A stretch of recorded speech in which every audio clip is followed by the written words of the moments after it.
started breaking soil down here, I was using an old 40 horsepower International farm-out tractor. Probably as old as I was. Plowing is an ancient technique. Man's been using them probably for, I don't know, 4,000 or 5,000 years at least. Nice, fertile topsoil, and you turn it upside down, and you put it pretty much into an aerobic situation, oxygen-less situation. So, you know, I grew up on a farm in Illinois, and one of the things that started to happen back there 30 years ago, they started talking about no-till, and so I started thinking about no-till here. And so about 5 years ago, we made a big switch. We parked our plow, fluffed the dirt down there a foot or foot and a half, and worked more oxygen into the dirt, kind of fluffing it, and then that spike-tooth harrow behind it just kind of smooths it out. We hit it a couple times with that, and she's pretty much ready to plant. Days can make the difference between a crop happening on time and not. This is an example of a broccoli crop that I was really trying to push that fall envelope and put it out there a little bit later and a little bit later so that we could try and hit that nice market of the 1st of November, the middle of November. It was a little bit late. The root maggots stressed the plants out in the nursery beds, and they just never really came on well in the fall, you know, and so they never produced good heads. There's some little heads out there that are all right now. And you're using it judiciously, as they said. When you put it in the plant's releasing it all the time, and so the insect develops genetic resistance to the BT, and the BT quits working. Like antibiotics. Exactly. It's like pumping antibiotics into a plant all the time, and so all of a sudden they don't work anymore. It's the same principle exactly. Then these ones right here are a variety of red kale that we're calling Nash's red kale. How long have you been breeding this variety, Nash? Too long. What happened here, about 15 years. I found one spring about 15 years ago, I was plowing down a field down in the Dungeness farm, and in a field of, there's a variety, an OP variety of kale called Bates. It's an old Bates curl leaf kale.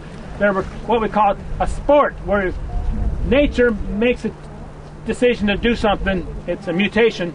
There were 2 blue sports in that field, and I saw those and I said, I'm not going to plow those babies down. I got an idea here. So I took those 2 sports, took a shovel out of the back of my pickup, dug them up, put them in the back of the pickup, and I took them up to my garden, planted them, and then I went and got a couple, 3 Brussels sprout plants, which grow, you know, Brussels sprout plants grow tall, and they put sprouts out there. I'm going to cross these 2 guys. I didn't know what I was doing. I just assumed they probably would, and they did. I collected the seed from that cross, planted it out the next summer. I think that summer, that fall. And then the next year, I selected the stuff that kind of looked like what I wanted, and I've been doing that every year since. Essentially, we've got a variety here we've created that we're using for what we're doing. And so we take the seed, we plant it out in a nursery bed like we do everything else here, and then you see how evenly spaced these plants are. Then we pull those small plants out and we bring them out here and we transplant them out here in the field. And that gets us a couple of advantages.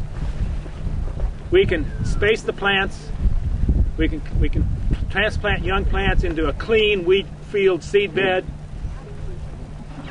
and then when this variety here, we just throw the green variety, the green ones down on the ground, and we don't transplant them. So that's why there's no green ones out here. Talking about seed in relationship to what this area here, the North Olympic Peninsula, particularly the Sequim Valley, how important it is. Brussels sprout seed and cauliflower seed you can grow in a couple places here on the planet Earth. This place right here, the Sequim Valley, is probably the best place on the planet Earth to grow cauliflower seed and Brussels sprout seed. That's how important and special it is. Why is that? Not only that it's good, but you can't grow it a lot of other places. There's a lot of other places, most other places you can't grow it. The only other place you can is in the Netherlands, which is going underwater. Right, yeah. Yeah, I mean, we have dry summers, mild winters, Enough cold, but not too much. Enough cold. You see, to grow seed for cauliflower, you plant the plant in August. You harvest the seed the next August. It's got to be dry all Sunshine. summer long. You got to have a mild winter so you don't freeze the plant and kill it. And then you got to have a dry, good growing summer, but not too hot. Cauliflower does not like heat. The seed that's grown here supplies the entire world's population with the majority of its cabbage, cauliflower, and Brussels sprouts.